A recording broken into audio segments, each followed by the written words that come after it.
You have been digging into Tim Walz's past. Did I leave anything out? That was a very comprehensive breakdown, Ivory. Great job.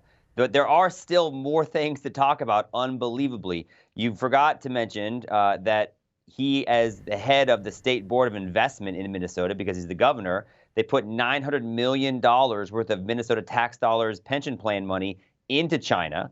And in Minneapolis is one of the 5 or 6 places where these secret Chinese prisons at least exist, or allegedly exist. So there remain very questionable ties to China. I'd also mention that in this alleged Teams chat that we're subpoenaing the records for, the title of it includes the initials NST, which stand for nation-state threat.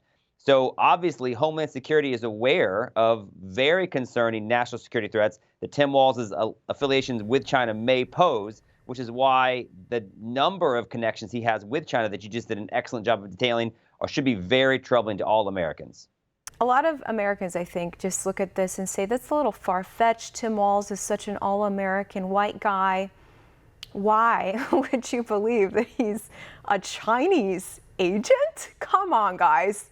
What other evidence do you have for Chinese influence in America? What would your response be? Well, let's just talk about your use of the phrase all-American white guy. Other videos have come out that say Tim Walz, as governor, touts the fact that Minnesota has more immigrants in place than any other state in the country.